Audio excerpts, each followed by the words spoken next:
Um, the title of my talk is Analyzing Resilience of Transport Networks, Applications from Pre-Disaster Planning to Post-Disaster Recovery. So, as part of this work, the cases that I have built are based on road networks. Okay. So, although the focus of the workshop or the session is on railway networks, the principles that I'm discussing are equally transferable to the railway networks. Okay. Um, so, in terms of resilience of transport networks, um, of late there is an enormous increase in the number of incidents of climate change related impacts, such as flooding, for instance. So the pictures here, they show, various countries actually, including UK. So there is quite a lot of impact due to flooding that is taking place, due to which both passenger and freight transport, they do get affected.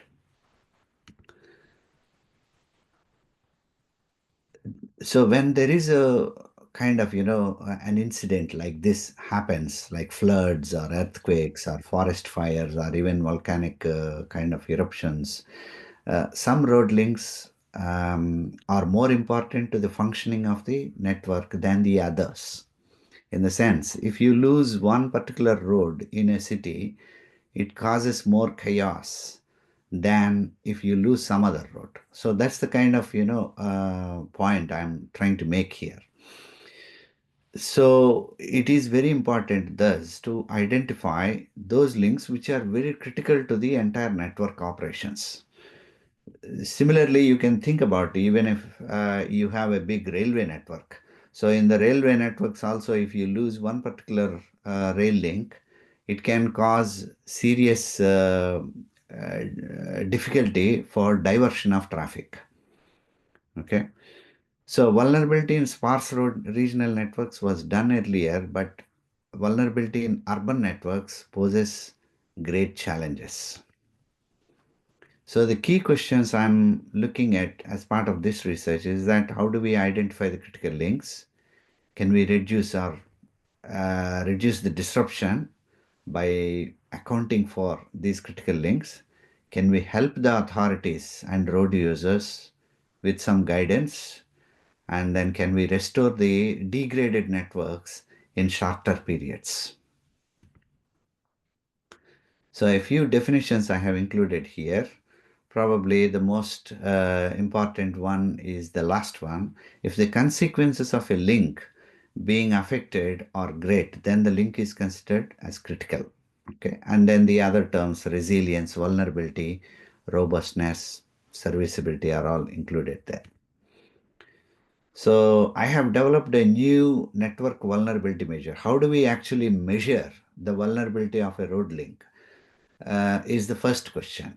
Okay, so how do I know that this link is more critical than the other link within the road network? When the road networks are going to have something like 600, 700, or even thousands of links actually. So network vulnerability index I have developed. The formula is as shown on the screen here. The details are all there in the paper, Balijapalli and Opong. We published in Transport Geography 2014. So that is the paper which has got all the details in here. This is a very well cited paper. You might be interested in reading this paper for further details. So from the rest of the presentation, I'm going to show you a few cases how we have applied the knowledge of critical links and how we built it further, looking at various situations. So the first case is the case of the City of York road network. York is a city in England, which is located at the confluence of two rivers, River Ouse and River Foss. So these two rivers join up together in the middle of the city. And in the year 2000, there was a flood, which was the worst flood since 1625, with water level, it came up to 5.5 meters above the datum level. So there were hundreds and hundreds of properties affected, and um nearly 20,000 hectares of agricultural land was affected. So because of this, there was a serious disruption to the road network within the entire city. So it was kind of literally cut off, actually.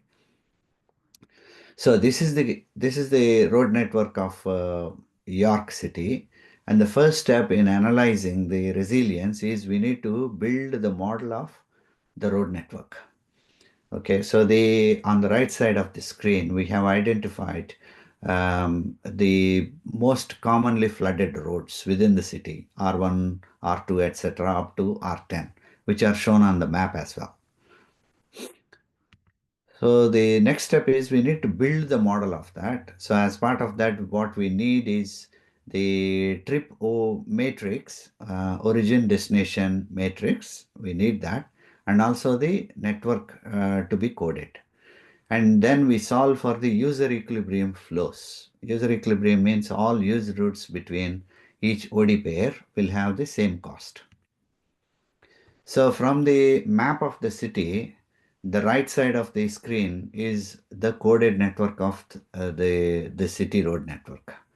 So if I'm thinking about, developing a model of a railway network, um, see, usually in the case of South Sumatra, the railway network is quite sparse. It's not as dense as this one. But if we are looking at the prospect of the city of Lampung itself, probably we are going to have much denser network than this one. Okay. So how do we compute this one is basically you need to run the model twice when when the road network is intact, and once when the road network is degraded after an incident. So then we look at the results, computed network vulnerability index values. So by definition, network vulnerability index, if it is zero, it is good. If it is, a lot less than zero, then it is the worst. So according to the table here, the first table on the slide, R1 is the worst with -6% network vulnerability index value, whereas R7 is the best because it has got zero value of network vulnerability index. That means even if I lose road number 7 due to an incident, it's not going to impact the network much. Whereas if I lose R1, it's going to be the worst amongst the other roads. We also have tested if the road loses capacity partially, like, one lane is not available or one lane is closed because of some incident. The criticality of links changes with varying loss of capacity. If you look at the table at the bottom, you will see that R1 is still the worst, but R4 R4 is more important if we lose the capacity partially. So likewise, we can compute the NVI value, network vulnerability index value, and then how do I make use of that? That is more important to the local authorities. So we can prepare diversion plans. For instance, the one on the left side here is the diversion plan that we prepared for R1. So if there is a flooding and R1 road number 1 is lost because of the incident, there is an alternative that is available, which we have worked out. Okay. And the impact of this alternative also has been worked out to see how much additional distance people have to travel and how longer it will take. So similarly, we have put in place for the other plans, diversion plans for other roads. Okay, so let's move forward quickly. So this is about, the local authorities, they do not always have large amounts of money that we may require them to recover the road networks. So there might be a constraint. So how do we then prioritize the roads which need to be recovered first compared to the others? Okay, so that's the question we went with. So this is an optimization problem, which we set it up as a bi-level problem. The minimizing network vulnerability index subject to budgetary constraints and also the user equilibrium traffic flows, which in itself is a minimization problem. So I do not go into the mathematical details of the model because of the time that is available to us today. So how do we solve this problem? There are many different procedures that are available, exact solutions, heuristic solutions, and meta-heuristic methods. By far, the meta-heuristic methods are the most common and to solve the optimization problems. And we have used the simulated annealing method to solve this optimization. A number of different scenarios we have to simulate and make a comparison between. Okay. So do nothing is there is no action. And strategy one is usually the local authorities want to recover the roads that have got the highest traffic first. Is that a good strategy? That is the question. Then the next one is simulated annealing based optimization method, which we are going to look at. Again, the network of York has been used, indeed a part of it. Four different kinds of status for each road link have been considered, like disrupted, degraded, intact, or upgraded. And the outcome of this research is what you can see in here. Optimization finds better solution than the local authority strategy, which focuses on roads with higher traffic. So if you compare the donut graph in the middle and to the right, you can see that there are more road links which are shown in green in the optimization based SA based solution compared to the strategy one. Strategy do nothing is the one which disrupts most of the road links. Yeah, as you see, yellow one and the red ones are quite large. Right. We now move to the case of Mount Merapi, Indonesia, where we have developed a plan for reaching the people living around Mount Merapi to safe areas. So, you know Mount Merapi and Indonesia much better than myself. So, I don't need to talk much about that itself. So, Mount Merapi is a very active volcano in the southern ring of fire with an average eruption cycle of less than 2 years. The most recent I understand is fairly recently, January 2024. The major eruption that had occurred was in 2010. So the two questions we looked at as part of this one is that do the residents know the evaluation routes? Are they prepared to go with the advice given by the authorities? How best can we help the evacuees to reach the shelters? This part of the research was funded by the Ministry of Research, Technology and Higher Education of Indonesia under Dikti grant. Dikti grant is for international collaboration. As part of that, we collaborated with the University of Gajah Mada and the University of Leeds. So again, the thing is we need to develop the road network model of the city, which we did, and OD matrices were developed, and two simple indices were developed. One is a flow-based, the other one is a travel time-based one. So we developed a traffic light style coding system. If the index value is negative and the VCR value is less than 0.85, then we take it as green.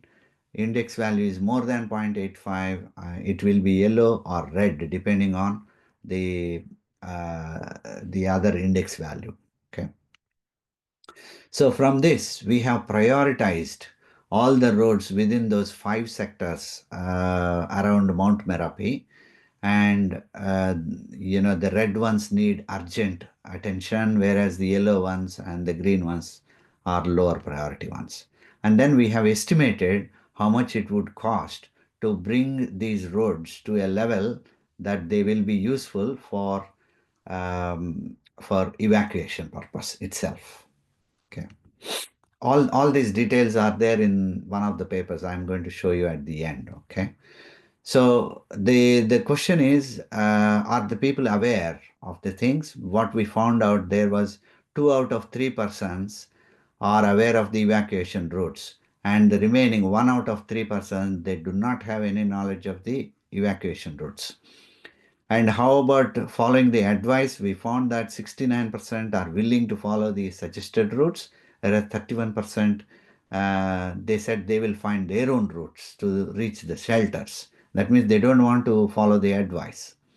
So, all in all, there is a good scope for educating people here to follow the guidance to so that the loss to the human lives is kind of minimized. So then we have developed a solution, app-based solution, which we called it as MEWA, Merapi Evacuation, which can be downloaded and the routes to the nearest shelters could be found out. It also gives the information about each shelter, what it contains. And the final case that I have, I'm going to finish in maybe another 3 to 5 minutes at the most. Okay. So Pantalowan Seaport in Sulawesi, Indonesia, it got stuck with a tsunami. Um, so when it was struck by tsunami, all of the equipment like cranes, forklift, trucks, the road network within the seaport area, etc., are all kind of damaged. So how do we recover the seaport within the shortest possible time? Because these are all interdependent. So when you want a ship to berth, and then the crane needs to be ready, available to you. And also the forklift trucks need to be available. Road network itself should be functional. So these all things, they take different amounts of time for their recovery and the different kinds of resources. The choices that are available are also very many. Like one can okay, I will fast forward this. Yeah. So one can think about, repairing the cranes or renting a heavy crane or repairing the forklifts or renting forklifts, outsourcing of gangs who are, humans, group of people who can work on the recovery activity, renting trucks, repairing teams, etc. So the definition, the combinations are very many possible. So this is a combinatorial optimization kind of problem, which is a very challenging one to solve. Again, this is optimization, as I said, and the objective function here, it talks about the value for money, basically. So what is the value of throughput that you can handle through the seaport compared to the cost of repairing or recovering the seaport itself? So we did the optimization and we found the optimal solutions as indicated here. We have enumerated all of them to see whether the optimal solution that is coming out of this particular problem is really optimal or not. Okay. We have used a genetic algorithm based optimization model here, which performed better than the local search kind of solutions. So, the main points I want to make from this slide is that the optimal solution involves renting a crane. And the repairing option will not be as efficient because it takes much longer time. Renting a heavy crane will be efficient only if you have the forklifts in place. And seaport can be reopened in less than half the time, actually 48% of the time compared to the other solutions. And that will be within 24 hours. As you can see from the graph on the right side on the slide here, in 24 hours you can reopen the seaport if we follow this plan of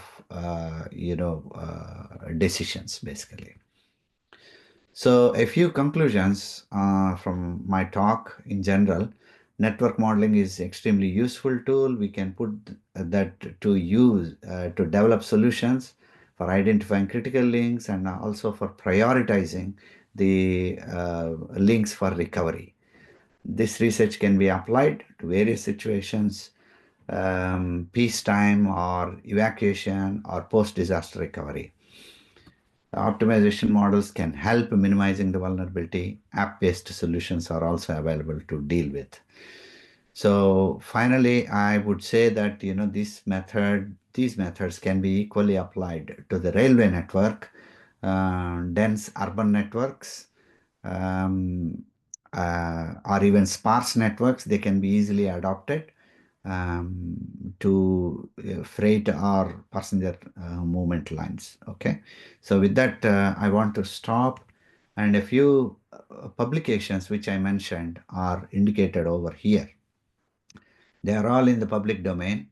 Journal of Transport Geography, Case Studies in Transport Policy, Transportation, and Computers and Industrial Engineering. These are the journals where I have published these papers.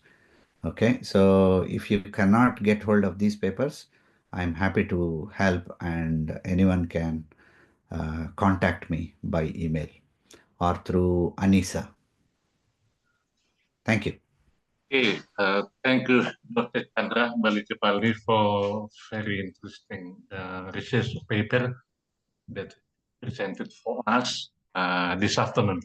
And discussion will be conducted after our presenter presenting their paper. So for the next one, we invite Dr. Cristianto Usman, and he will presenting enhancing rail-based urban transport connectivity in metropolitan Bandar Lampung for the second. Yeah. Dr. Thank you, Cristianto, Alex. please, for 15 to 20 minutes. Okay. Thank you for Prof. Alex, Dr. Chandra, Dr. Rahayu, for the time. Okay, without further ado, I will start my presentation. Apologize that I don't bring the detailed presentation like a quantitative or full research like Dr. Chandra, but I will deliver some presentation that might become initiation for the development of rail-based transport in metropolitan Bandar Lampung. Okay, we start. Okay. Yeah. Okay. I will try to discuss about enhancing rail-based urban transport connectivity in metropolitan Bandar Lampung. The city of Bandar Lampung is growing, and the people is near more than 1 million, and still growing. And it's why there is a long-term planning to expand the services and connectivity to become the greater Bandar Lampung or metropolitan Bandar Lampung. It will consist one city and 6 municipalities altogether. Therefore, the prior discussion from Dr. Chandra, it's very interesting, the network links, that maybe we can do some joint research to apply it in Bandar Lampung and it's and other 6 municipalities. Okay. The first issue it's that will be applied in Bandar Lampung is airport extension or airport link between the main train station in Bandar Lampung and in Bandar International Airport. So the study has been delivered by ITERA from Dr. Sony about the airport link. Then the importance of this link should be some relevant with some issues. So like first about the improving accessibility, reducing congestion, enhancing mobility, and boosting economic competitiveness and supporting national infrastructure development. This become because as far as I know, the the schedule from Bandar Lampung to Jakarta, for example, is quite intense and still growing at this time. Okay. The efficient air transportation facilitates the movement of passengers and goods, thereby attracting investors interested in the region economic potential, improve the faster and more conducive business environment. In Lampung, there are some big company. They produce sugar, they produce pineapple for exporting, and it's why the connectivity between the city and airport is very important to be developed further. Okay. The second issue about the freight train, Panjang Port. Currently, the volume for the tonnage, freight tonnage from South Sumatra to Lampung, it's about 27 million tons per year, and still expanding, targeting to 40 million tons. The problem is we need some coal transport is still using the road and decrease the ability of the road to accommodate the coal loads that's bigger than what it's designed, and the freight transport is expecting to be reducing traffic congestion and accelerating good distribution, and also supporting economic development.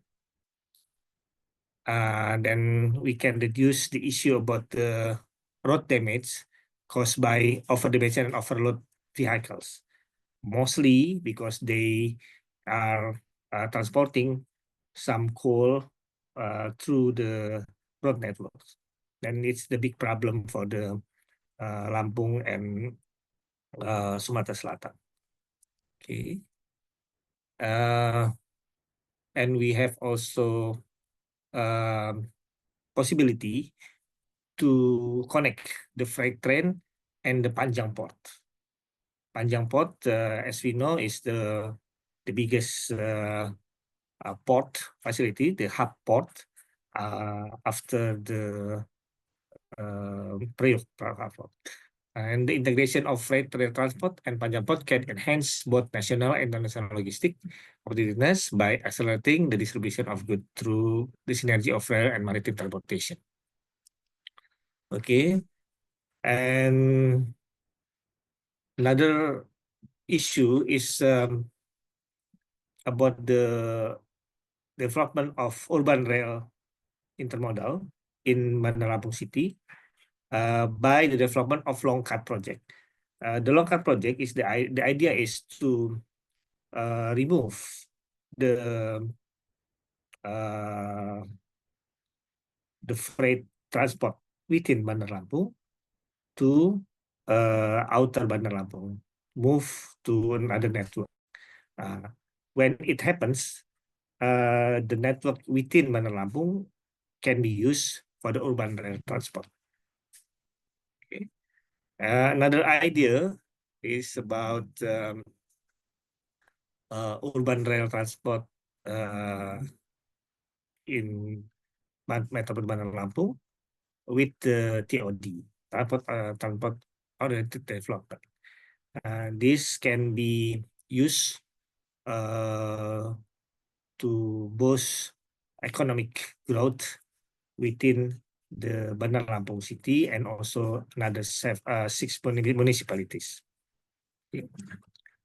And then another issue that can be discussed further about how to connect the urban rail that will be developed within Bandar Lampung, and also to connect some big campus in Bandar Lampung, like Unila, ITERA, dan UIN, and also new capital city, new Lampung capital city, and also another area, and also toll infrastructure to be connected all together. This is important because the development of Metropolitan Bandar Lampung or Bandar Lampung City is still sprawl until now. It is expected to use this link to bring all part of Bandar Lampung to become more integrating spatial and transport itself.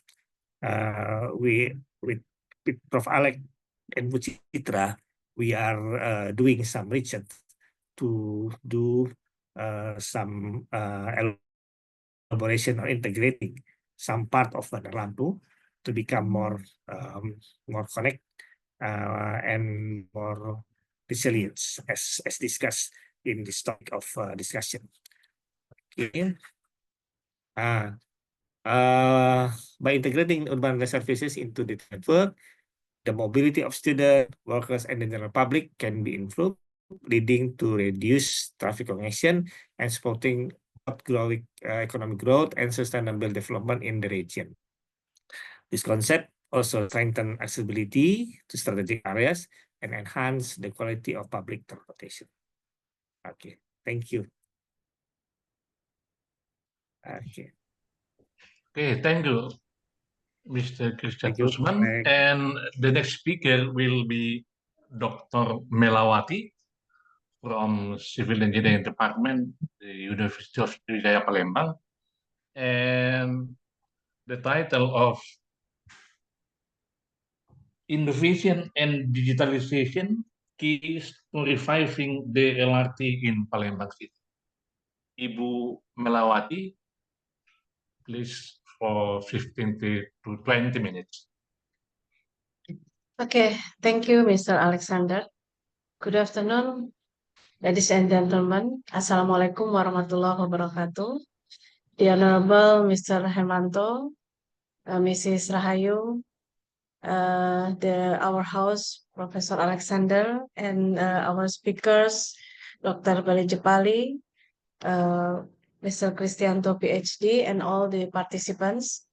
First, I want to introduce myself. My name is Melawati Agustin. I'm a lecturer in Civil Engineering Department in University of Sriwijaya. This is an honor for me to be the speakers in the international webinar. And actually, I'm not really confident for this, for being a speakers in the international webinar, but I try to deliver my presentation systematically and, of course, rapidly. Okay.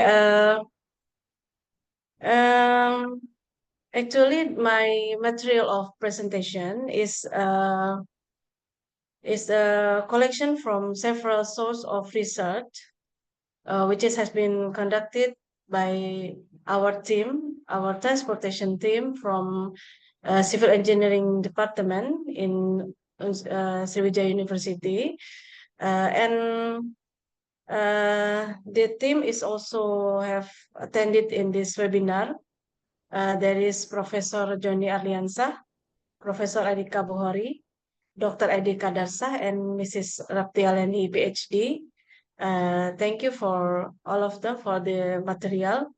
And also I have the data from Light Rail Management Center in South Sumatra.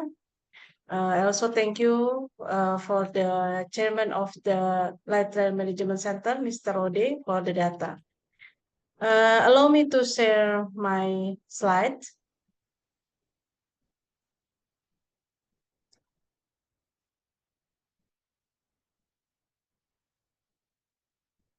Okay. I want to start my presentation.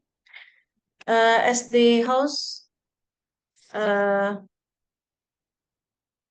the participant that my topic is about the innovation and digitalization case for service improvement, the LRT in Palembang City. From the previous speakers, Mr. Kristianto, PhD, we get the information about the plan of urban rail in Bandar Lampung. So in this occasion, I will share the operational LRT in Palembang. My presentation consists of 5 parts. I'm sorry, I have some trouble to see my screen. Okay.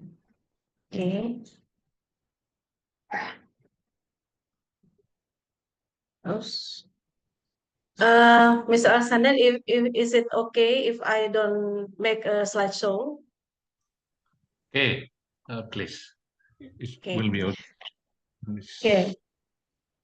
This is 5 parts of my presentation.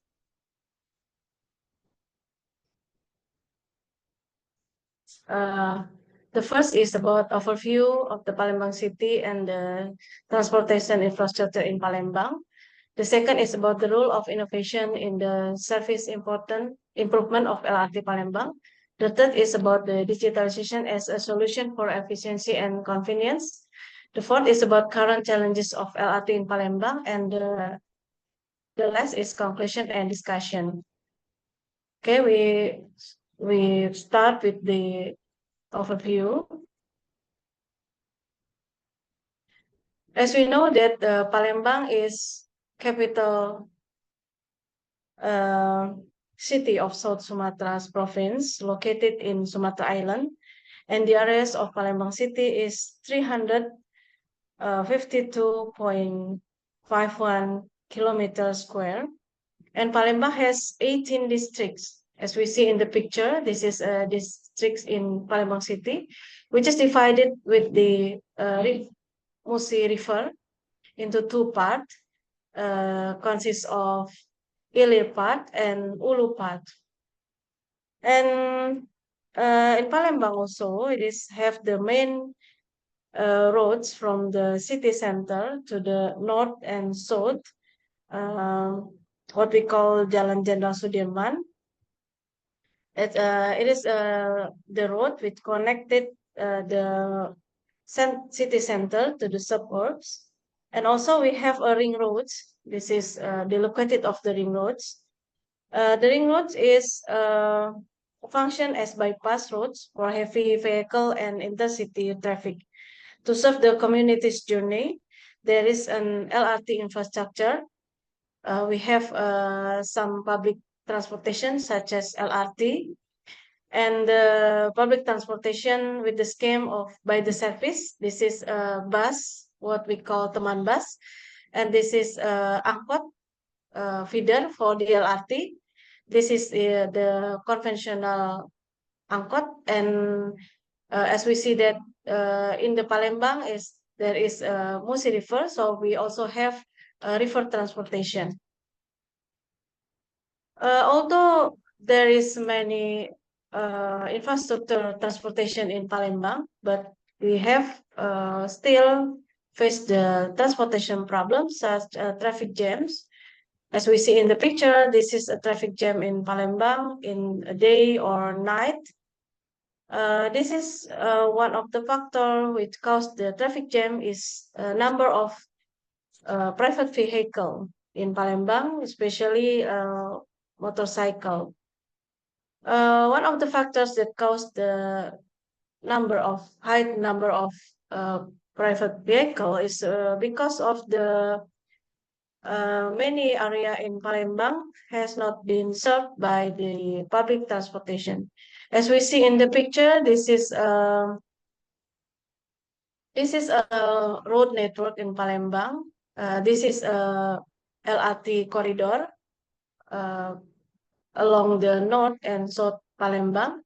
We see that the red and purple color of road network, it is a road network served by public transportation, and the other network has not been served by public transportation.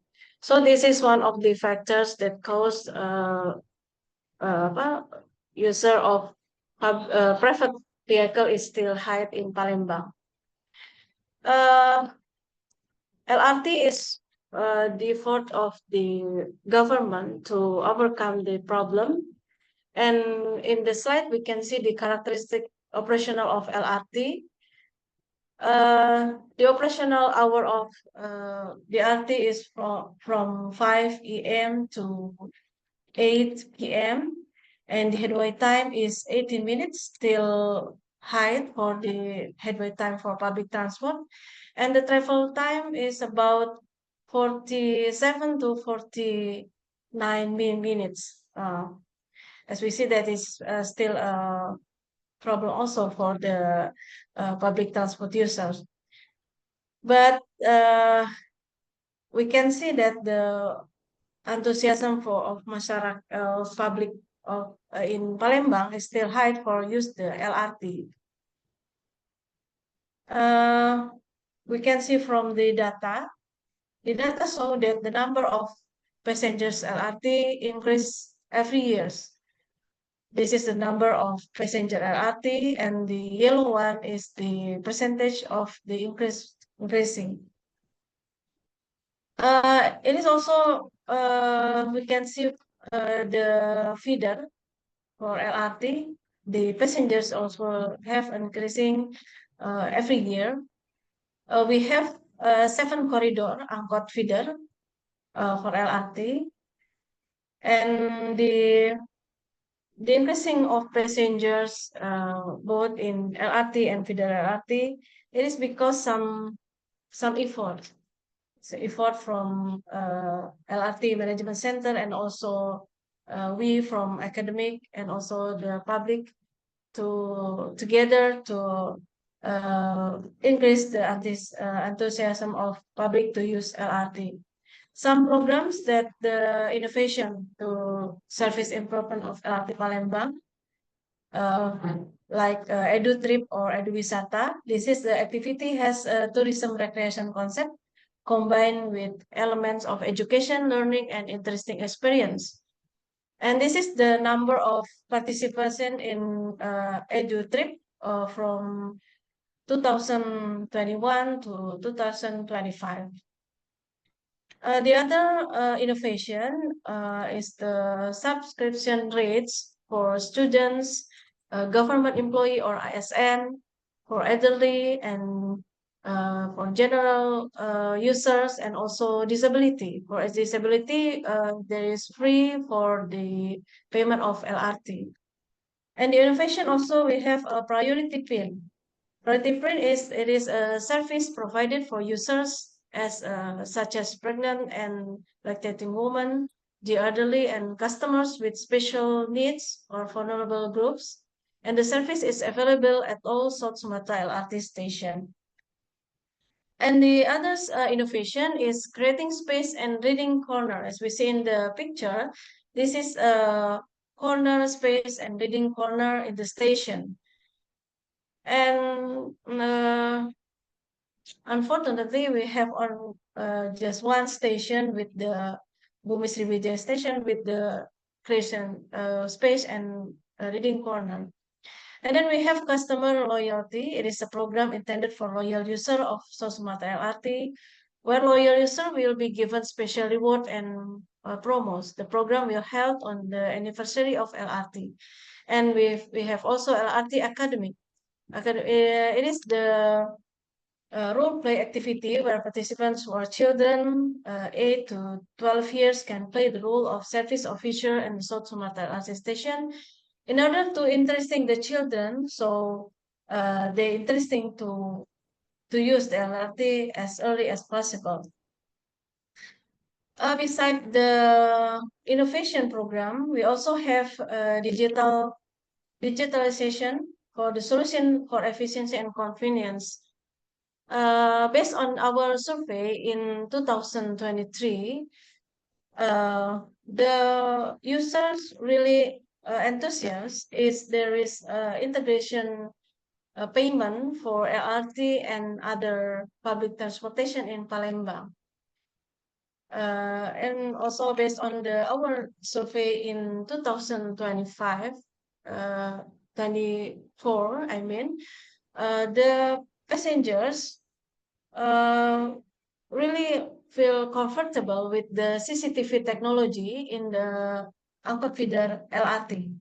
So this is so that digitalization is a solution for efficiency and convenience for passengers.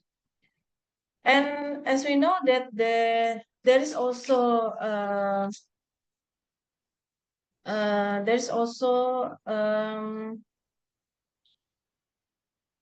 technology provides for example, this is one of the application that has been created by the Director General of Land Transportation, what we call Mitra Darat.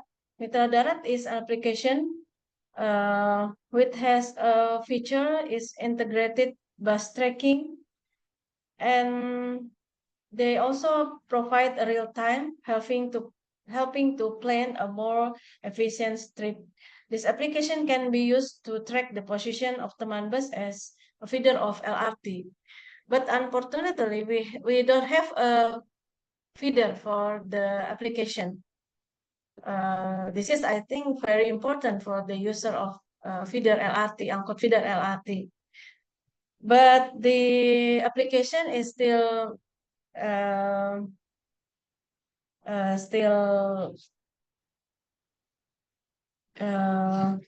developed by the informatic engineering student of Sriwijaya University, and I hope this application will be soon used by the user. Although currently of public enthusiasm for using public transportation is quite good, as we see in the picture, this is a real conditions. Yesterday on Sunday, this is the passengers of LRT, but we still to have challenges to the need to be faced by the government, especially the LRT office, to increase the public transportation users and the service, like increasing public awareness to maintain their loyalty to using public transportation, not only in weekend, but also in weekdays. One of the efforts made by academic lecturers from Sriwijaya University and Sriwijaya Polytechnic is the whole socialization activities regarding LRT feeder public transportation and LRT. We also need to increasing the LRT demands by increasing accessibility to LRT stations. Increasing the accessibility of LRT user by improving feeder services. Although currently the number of users of feeder public transportation who continue to use LRT continues to increase every year, like in the data, in the diagram 5, we can see that 40.8% user of feeder LRT continue to use LRT. However, the importance of LRT feeder services still needs to be improved. We have also need to improve the pedestrians and park and rides facilities to make it easier for LRT user to change mode. As in the current picture, the condition of pedestrian facilities in Palembang is should be improved. And the last one, not less important, the next challenge is to increase LRT revenue apart from tickets to maintain the sustainability of LRT operations in Palembang. All right, ladies and gentlemen, I will close my presentation with some conclusion. The first is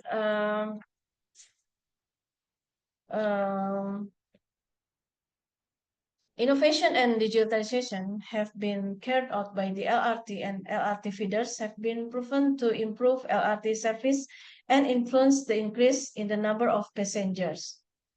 The increased innovation and digitalization need to be continuously improved to maintain service quality in order to meet the minimum services criteria for public transportation, uh, like security, safety, comfort, affordability, equality, and regularity. And the last, this is the features of the development transportation infrastructure in Palembang. Despite the numerous challenges faced by public transport system, various initiatives have contributed the significant advancement in Palembang's public transportation network. Like we see in the picture, this is development of mass transit in Palembang. This is the bus before 2010, and this is the development of mass rapid transit in Palembang. And also this is the development of angkot in Palembang. And this is the development of area services by the public transport in Palembang. I think it is all for my presentation. Thank you for the attention, and I also apologize for the mistake during the presentation. Thank you, Mr. Alexander.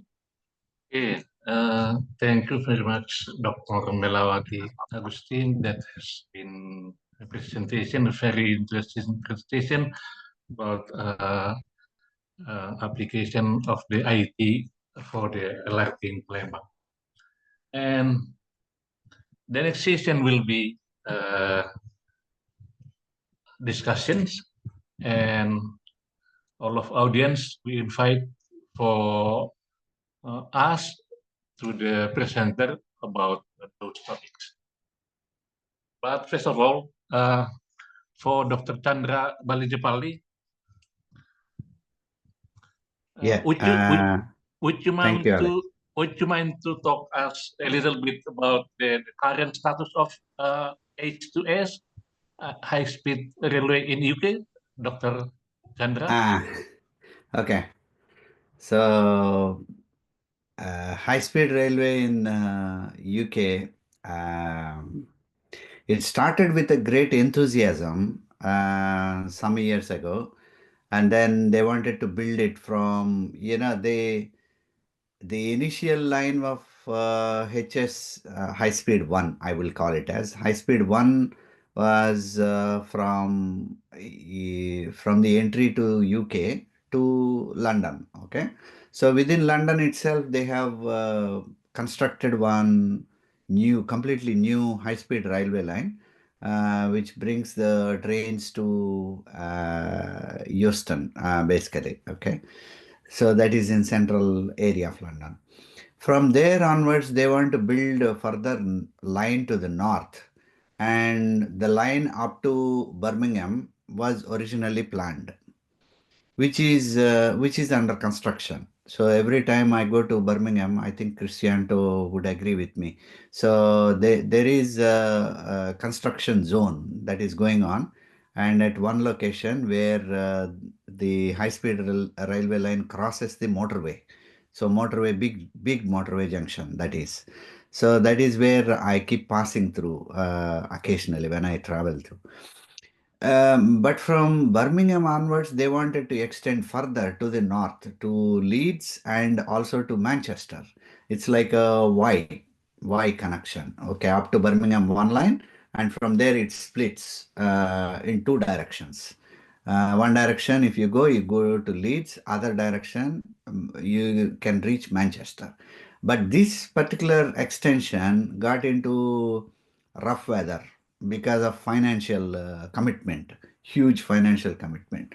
So they decided in the end that they are not going ahead with that extension, but up to Birmingham, it is being constructed.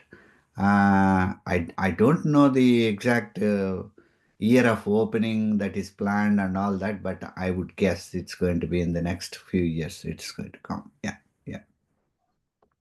Yes, So that's about high speed. But I have a few comments about the other two presentations, one from Cristiano and also one from Melawati. Yeah. So from Cristiano, that is really interesting presentation actually. So looking at the regional network as well as the urban network. So within the urban network, Bandar Lampung and all the busy areas, to be connected with some kind of rail link, including the TOD. So I thought I'll just mention this, my experience with Jakarta. So we developed a model of Jakarta, Jabodetabek, actually.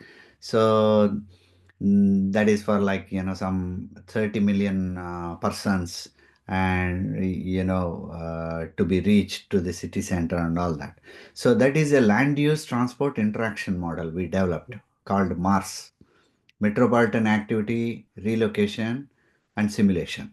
So that is the model that we have developed not too far ago. That was, I think, done in 2018, if I remember correctly. So we have collaborated with Greater Jakarta Transport Authority, BPTJ, yeah, you call it as BPTJ. So BPTJ and University of Leeds, we have collaborated together and we developed that model to investigate the impact of Jakarta MRT plus the Jakarta Outer Ring Road, JORR. Okay. And a few other. LRT was also under construction. So I have included LRT network as part of that to see how the demand will split between different systems and how the land use can be developed and the jobs can be moved, etc., etc. We looked at that one. So that is a very interesting kind of work. I do not know whether the report is in the public domain yet, but I will see. If you are interested, I can make it available. Okay, so that is there is a final report which we have prepared. Okay, that is one thing I thought I will mention. Then the other thing is about LRT development in Palembang. That is also very interesting. Actually, you have been looking at various options, ways to improve the ridership on the public transport and the LRT loyalty schemes, and giving priority to the mothers with babies and so on and so forth. That is really an interesting project, and your app-based integration to bring in the integration between bus and LRT is also very interesting, but it will require a lot of data and coordination between the agencies. LRT operational agency plus the bus operational agency. So these are the things you need to coordinate with. I'm really happy to see that there is an app which you have developed, which is being further developed within the university Srivijaya. Okay. So yeah, these are really interesting projects to me. Just to mention one last point, there is currently I have a PhD student from ITERA.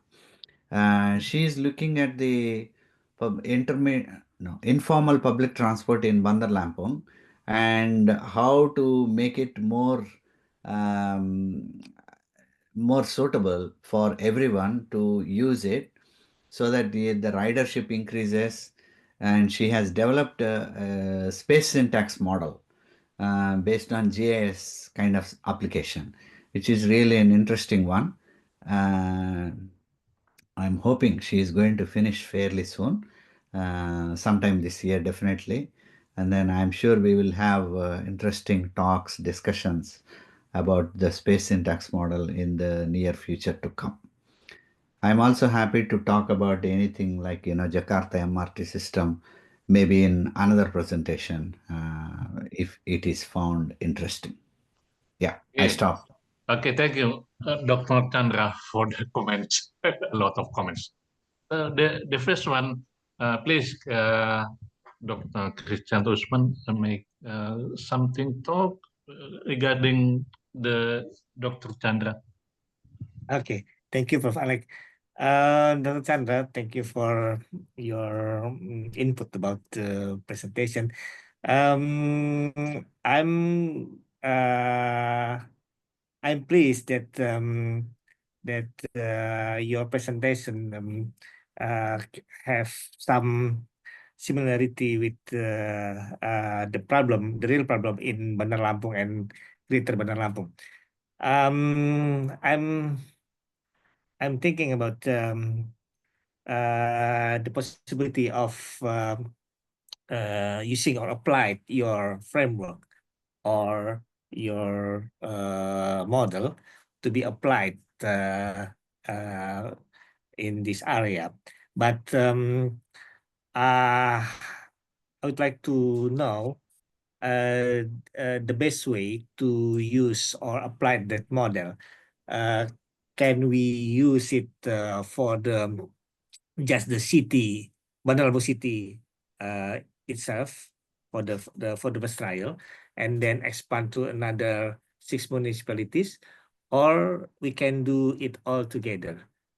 Can you give some advice about how to use the framework or the model to, for example, if we have we start with the rail links and to be linked to some spatial area and another intermodal basis or another part of the transportation system. What's your suggestion about that kind of the problem, Dr. Chandra? So, thank you, Usman. So this model can be developed for Bandar Lampung and 6 municipalities together, actually. Okay. So what happens is like the Mars model, the framework can be applied. It can be adopted to the city. It would require, as you would know, land use transport interaction data will be necessary. Land use meaning, you know, how many jobs are located, how many people are living in each area, and their choices, basically how they would move from one place to the other and things like that if there is a change in the land use. Then the other thing is the transport information, like you know, it wouldn't require a complete network model as in the traditional, you know, I have shown you in the resilience analysis. It will require much lesser kind of detail in terms of transport information. How many modes are there? What is the current model split? And how these mode choices are made up. Okay, so that kind of information will be necessary. So this model, it is a licensed model actually. So that will incur some cost, but other than that, it should be all right to use the framework, the technology, everything. I would think that, you know, for Jakarta, Jabodetabek area, it took something like 3 months to collect the information. Okay, so once you populate the model with the information, it will need validating. So that validation will require maybe a bit of additional data, and then it can be, you can start using it for testing alternative. Like you want to incorporate LRT network into the model, then what will be the outcome or what will be the impact of that? So that kind of things can be analyzed. Okay, and similarly, any other new roads you want to build or bring in maybe rail systems, yeah, so that those things can be investigated. As you said, I think one of your projects is the long cut project. So within that long cut project, you wanted to move the railway terminal from the city center to the outside area so that the city center network can be used by the local rail or urban rail. Yeah. So that kind of things can be investigated with Mars model, which will be really interesting. Yeah. So yeah, I think maybe we should talk about that, how we can help you set that up. Yeah. Thank you very much, Dr. Chandra. Very inspiring. And also for Dr. Melawati, I think lesson learned from LRT will be very useful as a milestone for Lampung for the next urban rail. But maybe we will start not directly to LRT. We start with tram because I think as far as I know, Lampung Province has there's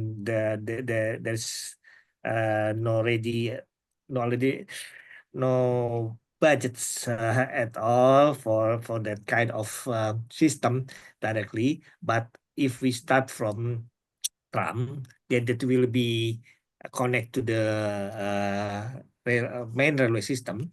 We can refer to Birmingham tram, which is called super tram. The tram system can be used within all together with the road system, but in some part can be integrating to the main road, the main rail system. I mean, the tram itself has a bigger machine and bigger traction that can be used for the main line, our main traction. But the lesson from the LRT will be useful, especially to choose the route and also how to maintain the traffic or the consumer to be engaged with the LRT. Thank you. Yeah. Okay, thank you, Dr. Kristianto Usman. Before discussion related to the LRT Palembang, now we invite Prof. Joni Arliansyah for discussion or question for the panelists. Prof. Joni Arliansyah, please. Okay, thank you, Prof. Alexander. Firstly, I would like to thank to Dr. Chandra, Dr. Kristianto, and Dr. Melawati for the interesting topic of presentation this afternoon. I have something to discuss with Ms. Dr. Kristianto Usman. Based on the presentation, I know that there will be the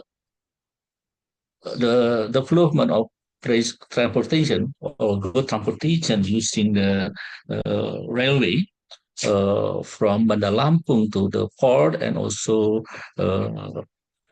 from Bandar Lampung also to South Sumatra province, I think.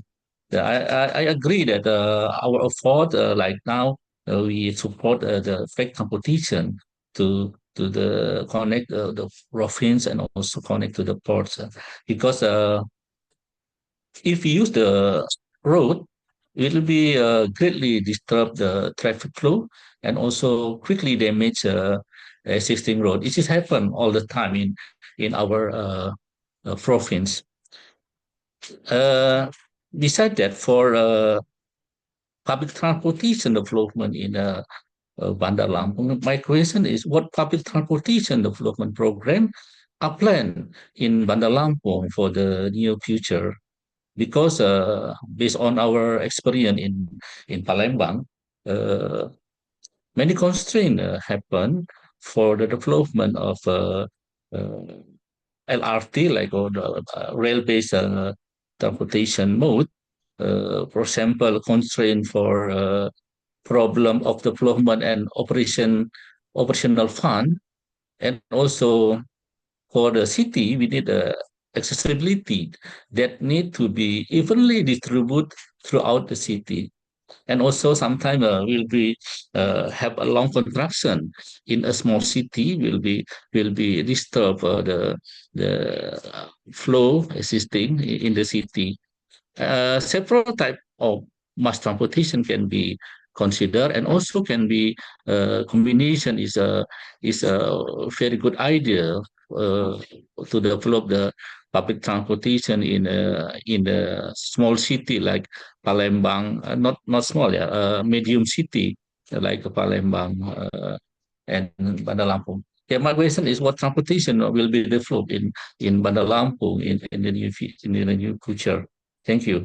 Okay, thank you, Prof. Joni. That's also our biggest problem to be start with the mass transport in Bandar Lampung. First, the first problem is because the city structure it's not like other developed city that has been developed by block system. Bandar Lampung is a sprawl city. The development is about sprawl, and when we starting with rail-based transport, the route cannot be developed easily. It's why we propose that use the public transport is part per part. First, we can use to link the some activity that need the urban transport, like the campus, city, and the new city, the new capital city. At the first step, and then using BRT, bus rapid transport, another maybe the like Jaklingko, the angkot that support the buses to more spread the transport. That's the plan, but we haven't get some support from the government, local and also the DJKA or the from the Ministry of Transport, but we hope that the first initiation can be used to ignite or give an idea for further discussion. Thank you, Prof. Jani. Thank you. Okay, thanks. Thank you, Mr. Kisutman. And because the very limited time, but there are so many audience in this session, and the first one I will call Pak Mr. Julison, Kaprodi, the head of railway program in ITERA. Pak Julison, Mr. Julison. Oke, kami undang sebentar Pak Irwan Najif dari Daop 2 Bandung. Mr. Irwan Najif, juga konsultan di MRT Jakarta, the MRT Jakarta konsultan.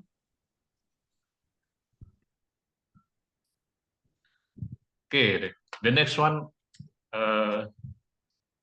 to Pak Bambang Derajat. Silakan Pak Bambang, please. Pak Bambang Derajat, the head of Indonesian Railway Society.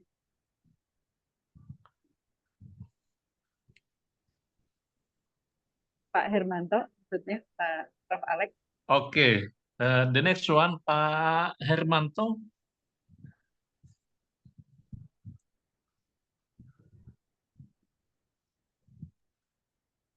Ya, Pak Alex. Silakan Bapak. Mungkin ada 1-2 pertanyaan kepada audiens, Bapak Ketua. Saya kira nggak ada, cukup lah. Nggak ada. Baik. So, there are some questions relating to the LRT Palembang that discuss for the Bu Dr. Melawati. The most issues is integration between LRT and bus system. Please, Ibu Dr. Melawati, make a comment relating these issues. Okay. First, I want to appreciate Dr. Chandra, very interesting presentation. You present about the model of road network to anticipate the natural disasters and with certain software. And I really interesting, and maybe I will reading and studying your journal about the modeling. And about the integration of LRT and other public transport in Palembang, I think the many efforts from the government to make it integrated, but it is not complete. As we see in my presentation, many area has not been reached by public transportation. So the LRT is a main public transport. It is have to support it by feeder, so the public can use it and make the public transportation with the service door-to-door service. Because the LRT without the feeder is nothing. So for the Lampung, I mean the lesson learned from LRT, the key is we have to create the demand. The innovation, the digitalization is effort to create a demand. If we have not effort to create the demand, so the private vehicle is still number one for our community, because the community want the service of public transport, door-to-door service. So all the effort as innovation, digitization, we have to make the change of mode in public transport seamless. So the public will feel comfort, enjoy to use the public transportation. I think that's the key to increase the service of LRT.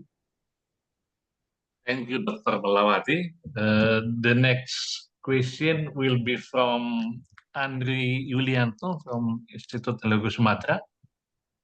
Okay, thank you, Professor Alex. First of all, I would like to introduce myself, Professor Chandra Balijapali. My name Andri Yulianto. Nice to meet you, Professor Chandra. I have several questions here.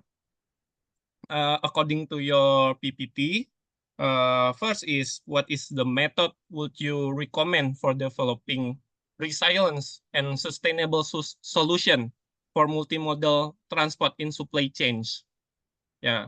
And then the second question, I just wondering, what is resilience? What is robustness? What is vulnerability in your PPT? What is the difference about that? Because I see a lot of paper, the discussion is almost same. So what is the difference between vulnerability, resilience, robustness, reliability risk, and so on? Thank you. Okay. Right, Andre, I hope you are doing very well. So I remember having a discussion with you last time when I visited ITERA. So that's very good to see you back once again. So in terms of your first question, is the method for resilience in multimodal networks. So resilience in multimodal networks, firstly, we need to have a multimodal network represented, okay? For instance, you have rail, road, and other systems to be included as part of the model. There is one paper which I did in the journal Engineering Optimization.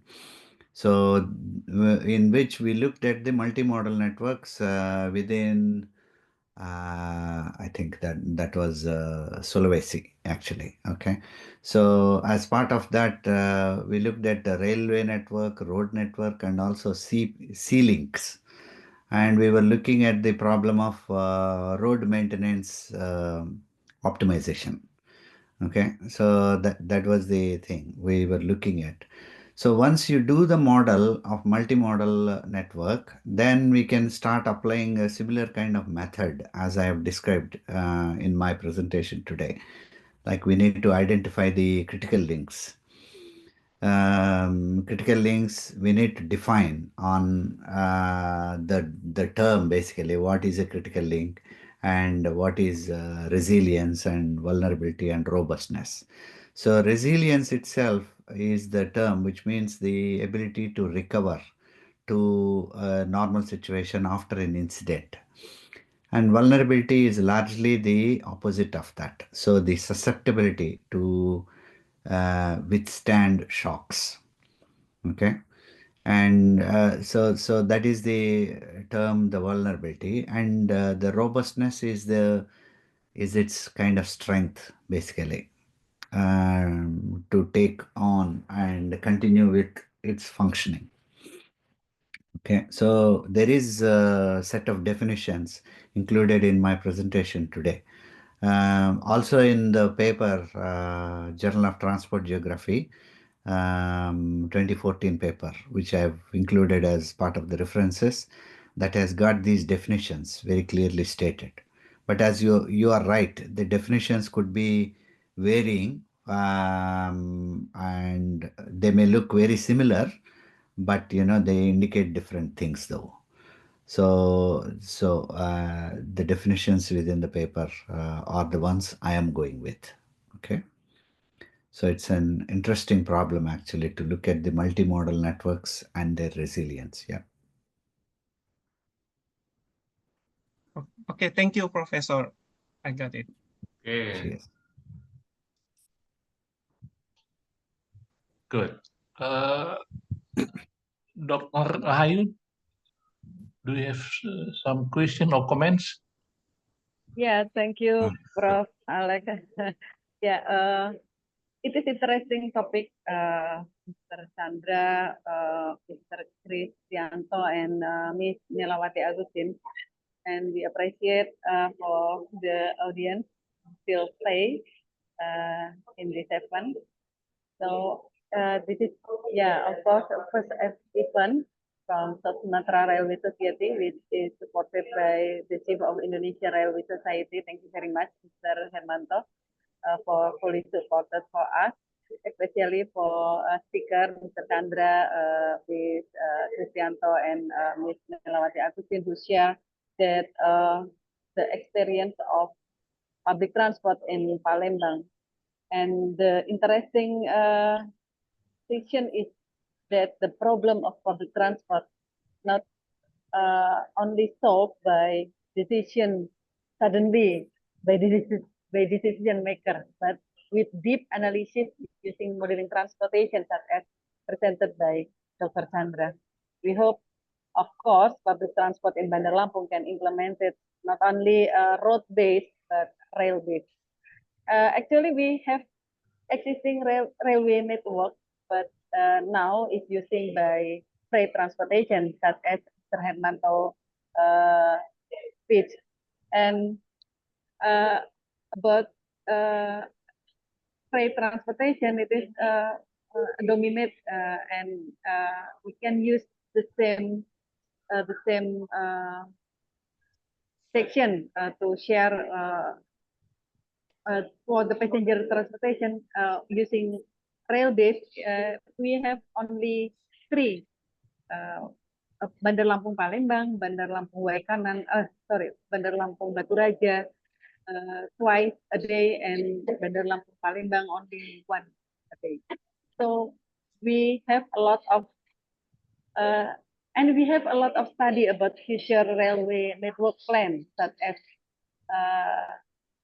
the topic of Mr. Kristianto Uthman, that we have a long car, we have urban rail study, we have connected to port, like we have Mr. Adrian in chatting room, that he said that railway is important, railway transportation is important program to Sumatra, because railway is with many opportunity and many advantage about pollution, about mass transportation, about fuel consumption, about saving time. So it is interesting, and it is important to push the government to implement operation, railway operation and railway network system. So yeah, it is big homework for academician and maybe stakeholder, especially in railway society in Palembang and South Sumatra. So we can continue this event with next event, like maybe with Ministry of Transportation in Jakarta and Bappenas to realize that it is important to operating maybe using existing railway, and we have discussion with Mr. Bambang Sumbogo that maybe many investors will interest to funding the program of railway network if they supported maybe like Bukit Asam supported by double track.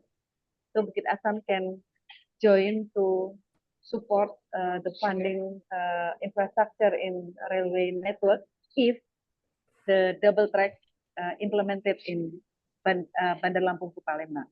So the connection of many stakeholders in railway transportation is more important now. Besides budget constraint in our government, maybe Lampung government or in Indonesia government. So don't forget to give interest in feeder or integration mode, such as pedestrian and bike, such as Ms. Melawati said in Palembang. So it is such example for us that not only railway network or operation in train, but also feeder. So we can talk about multi-mode, not only one mode. And we realize that not only many opportunities, but also many challenges. We have to minimize the loss due to the traffic jam. Example in Bandar Lampung, if we calculate, for example, approximately maybe 5 or 10 billion per day, if 1 million people lose 30 minutes in the morning peak hour or same in afternoon. So it is our duty to make public transport operating in many cities in Indonesia, especially in Lampung and Palembang. We hope, we can meet again in next event collaboration.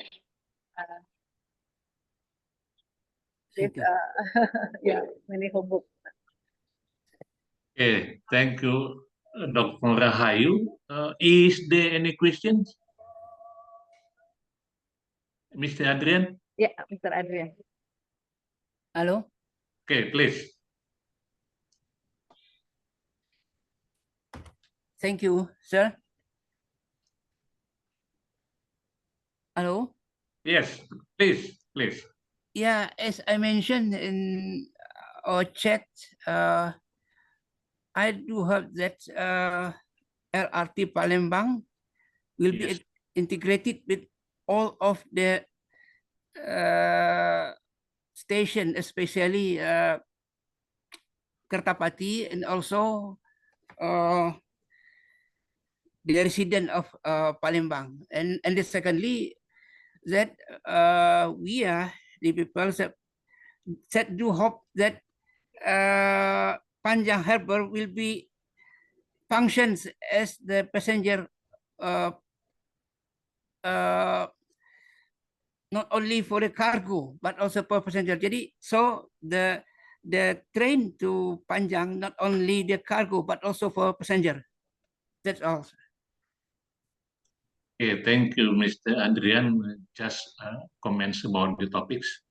The next one, Mr. Alif Julhas, please.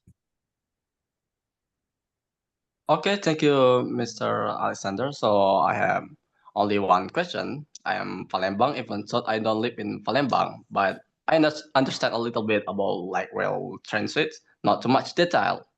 As we know, LRT in Palembang is an alternative for residents there as public transportation beside taxi or we can call. So My question is, are there potential to add new like rail transit lines, perhaps to Muara Enim, Kayu Agung, and interprovincial, like Mrs. Rahayu said? For example, I'm from Palembang to Bandar Lampung, only 30 minutes. Why do I say that? I was a little inspired by the Wush fast train in Java, which is where passengers who want to go to the city become much easier. Only that. Thank you, sir. Good. Thank you, Mr. Alice. Dr. Melawati, could you make a sentence or comment regarding maybe a question or something from Mr. Alice, please? Okay, thank you. As we know that, of course, there are several types of train modes, yeah, and one of the train modes is LRT. And of course, they have specifically what train is operated in the city or connecting city in one province. And I don't know, maybe we can build as Wush train to connect Lampung to Palembang, maybe someday. I don't know, but the most important thing that, as I told before, we have to create demand. So the development of transportation infrastructure is effectively used by the community. I think that's all my answer, Mr. Alif. Thank you for the question. Okay, Miss, thank you so much. Thank you, Dr. Melawati. Is there any questions? Okay. The last one maybe for Dr. Chandra from ATS. As you mentioned, you have one student from ITERA, and he was the topics is about informal transportation mode in Bandar Lampung. Dr. Chandra, do you have experience or ITS Leeds University in developing of informal transportation mode or paratransit or angkot in Bandar Lampung in other city, in developing city or developing country in the world, in the way of reliable, satisfy, and convenience? And if yes, of course, we can learn from what city, what modes ITS have developed. Dr. Chandra. Okay, right. Thanks, Alex. So the question is about informal public transport in Bandar Lampung and any other experience elsewhere from where you can learn. Right. So I have to dig deep into my memory, like have I done any informal public transport related projects?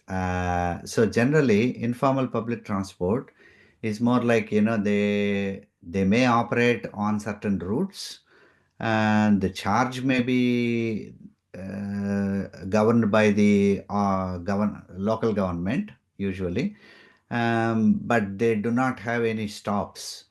Like wherever the passenger wants to get in or get out, they can wave their hand and then the vehicle stops. So that's the kind of arrangement. So in this arrangement, the planners involvement or transport engineers involvement will be in terms of organizing the places where they can pick up people from at the origin point and also at the destination point. Origin points usually will be like, the public transport terminals. This may even help the question that Melawati had raised earlier, and that is about the integration between LRT and the areas which are not served by the public transport. So the key is to provide a suitable kind of terminals for the people to start their journey from.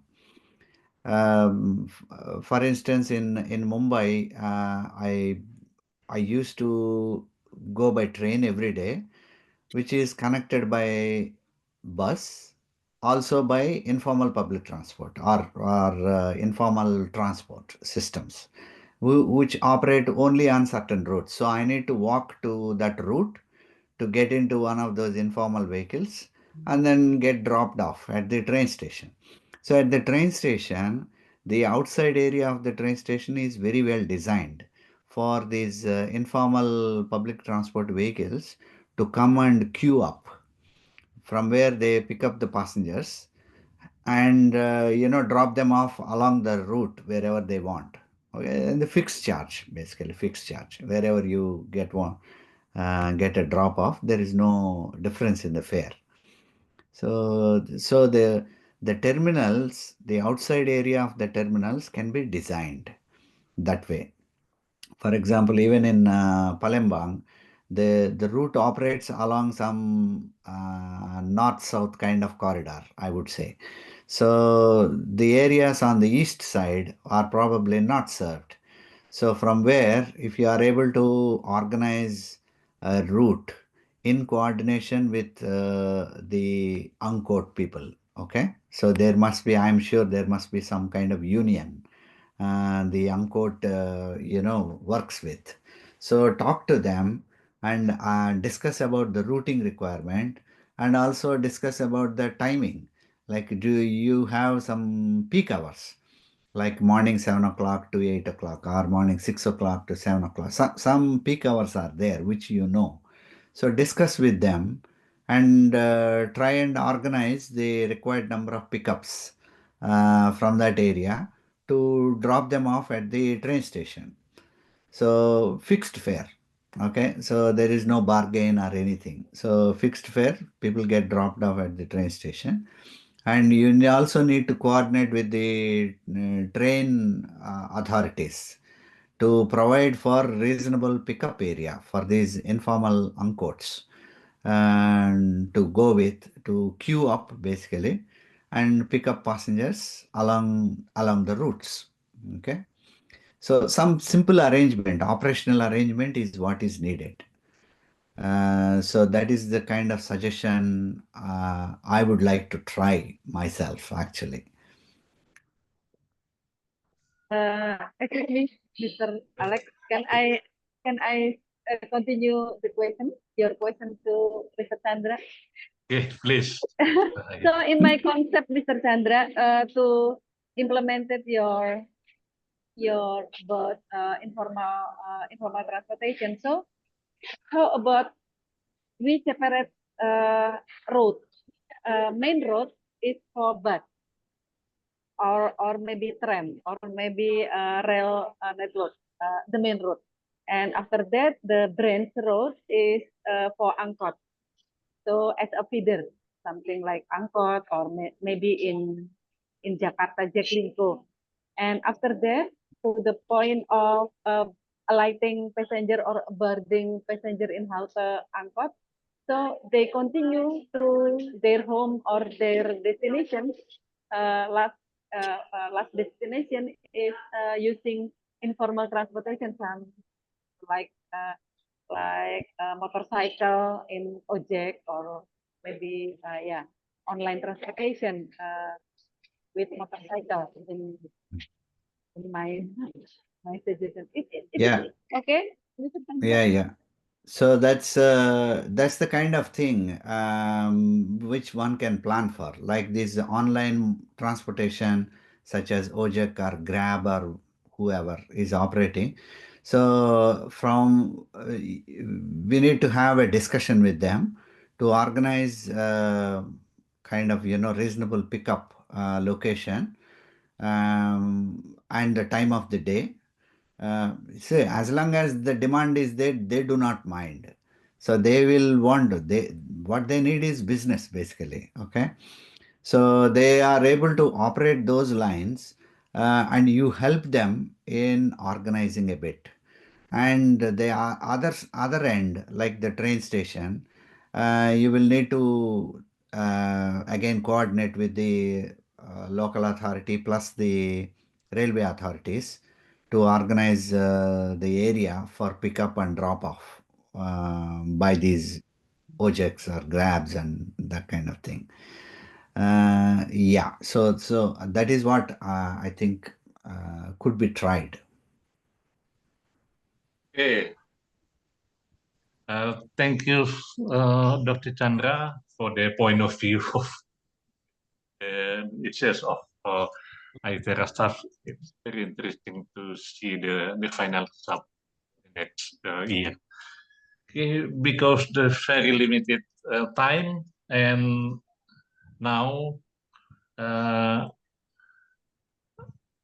I want to stop the discussion, and thank you very much for the very, very kind topics and speaker.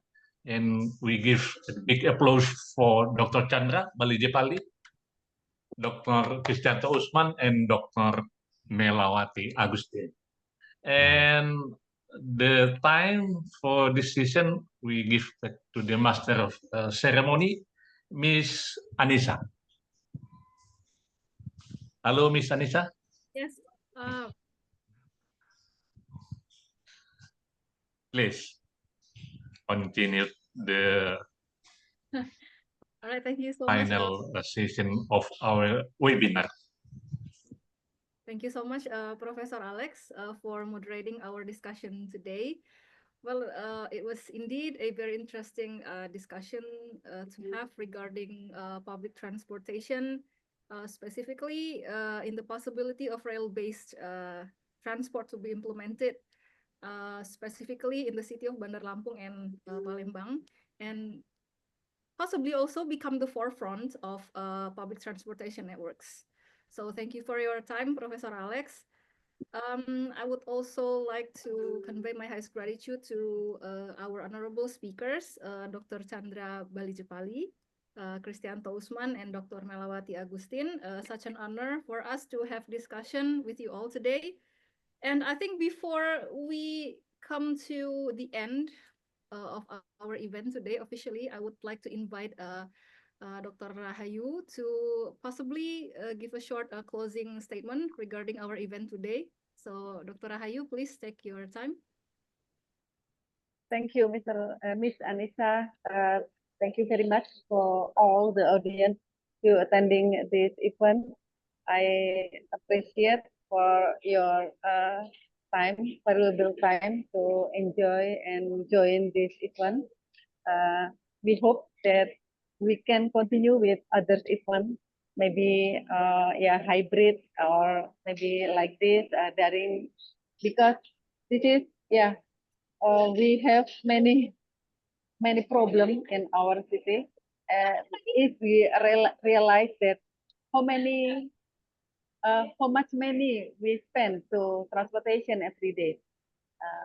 Myself, I spend maybe 100,000 until 150,000 a day to transportation, because Bandar Lampung have no public transport.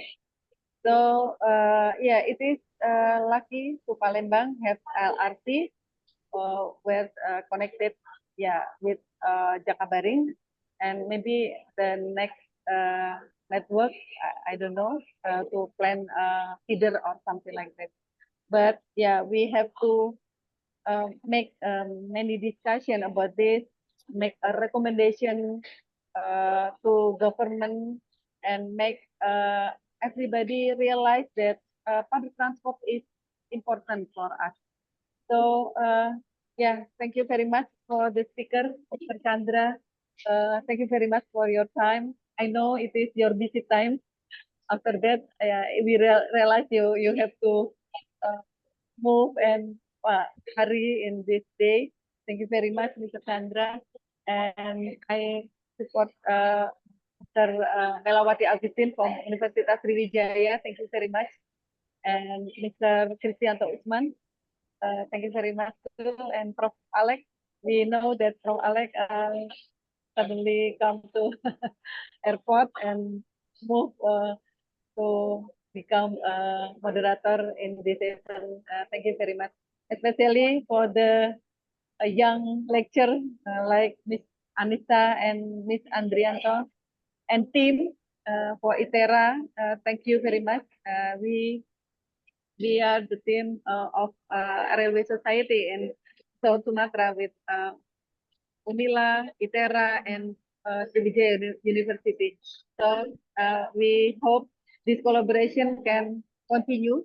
Maybe next event we can collaboration with other committee like Engineering Society with Mr. Mulyadi, Ms. Chandra, Mr. Mulyadi, you know, and maybe with Bappenas or Ministry of Transportation in Lampung Province in Jakarta and Transportation Department in Lampung Province. So thank you very much for your time. We apologize to make if any mistake in like of in this event. Yeah. So it is a long holiday, I know, and happy fasting to continue fasting, and maybe many people start to mudik or to celebrate Idul Fitri. So thank you very much for your attending and attention. We hope can join another event with health and happy. Thank you very much. Can I just say one word? Yeah. Okay, right. Okay, so 1 second before you all leave. So thank you very much for this opportunity. I really enjoyed the discussions here. Melavati's speech on LRT in Palembang has inspired me. Next time probably I will visit the city to see the LRT system myself in there.